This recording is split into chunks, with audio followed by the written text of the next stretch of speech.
Imagine you are standing in a crowded piazza in the 16th century Florence. The air is thick with the smell of roasted meats, unwashed wool, and, more than anything, whispers. Across the square, a man is being led to a public execution. The crowd isn't screaming in rage, they are nodding in somber agreement. They believe this man, a former official, was the sole cause of their recent taxes and hardships. What they don't know is that the man they are watching die was actually following the prince's orders to the letter. The prince wanted the taxes, but he didn't want the blame. So he hired a cruel and efficient minister to do the dirty work, waited until the job was done, and then, in a stroke of dark genius, had that same minister executed in the town square to purge the minds of the people and show them that he, the prince, was actually on their side.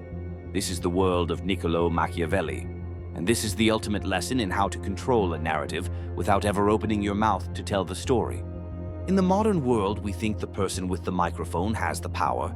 We think the person writing the tweets or giving the press conference is the one in control.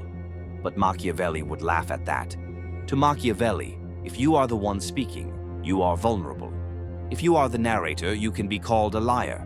But if you are the architect of the circumstances that make people tell the story for you, then you are a master. Let's look at the story of Cesare Borgia, the man who inspired much of Machiavelli's work. Borgia didn't just walk into a new territory and demand to be loved. He understood that a narrative is like a house. You don't just tell people it's sturdy. You let them lean against the walls and feel the stone. When Borgia took over the Romagna, the region was a chaotic mess of petty thieves and weak lords. He knew he needed to bring order, but order requires brutality. If he was the one being brutal, the people would hate him. If he was weak, they would despise him. So he stepped back. He appointed a man named Ramiro de Orco, a man known for being heartless. De Orco went in and cleaned house.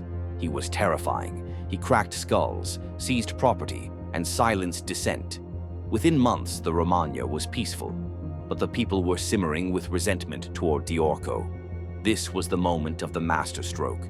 One morning, the citizens of the town of Cesena woke up to find Ramiro de Orco cut in two pieces in the middle of the plaza, with a wooden block and a bloody knife beside him.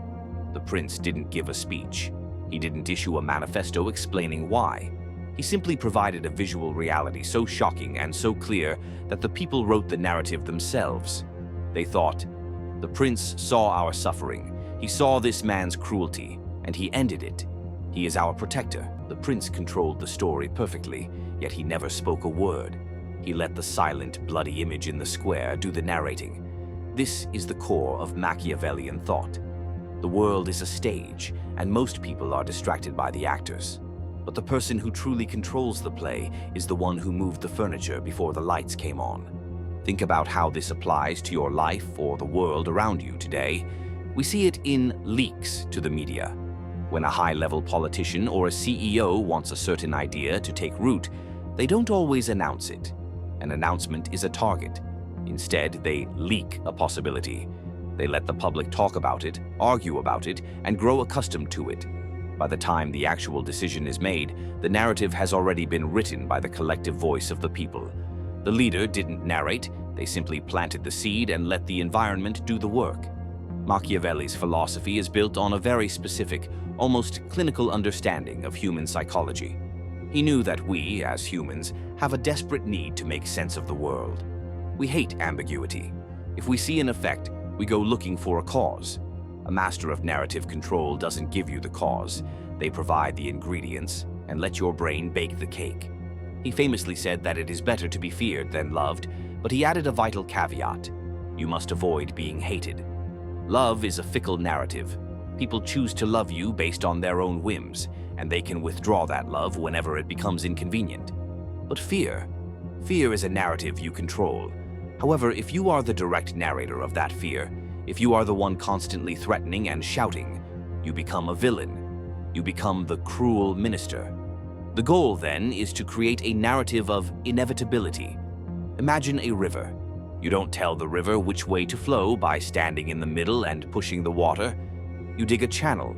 You move the earth. You create a path of least resistance. The water chooses to flow there because it's the only way it can go. Controlling the narrative is about moving the earth.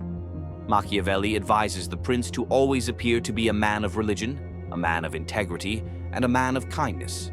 But he shouldn't just say he is these things. He should be seen at the right festivals.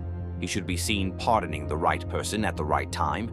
He should ensure that when people talk about him behind closed doors, the stories they share are of his virtù, his strength, and his cleverness.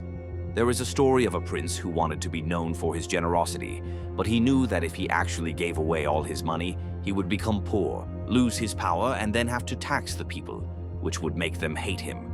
So, instead of being generous with his own money, he became generous with the spoils of war. He took from the enemies and gave to his subjects. By doing this, he didn't have to tell a story about his kindness. The people, holding the gold of a foreign land in their hands, told the story for him. They became his narrators. They were the ones in the taverns saying, "Look at what our leader has brought us." He controlled the narrative by changing their material reality. We often mistake narrative for marketing. We think it's about the slogan on the billboard, but Machiavelli knew that the strongest narratives are the ones we think we discovered ourselves. Think about the way a master strategist handles a rival. If you attack your rival directly, you are the aggressor.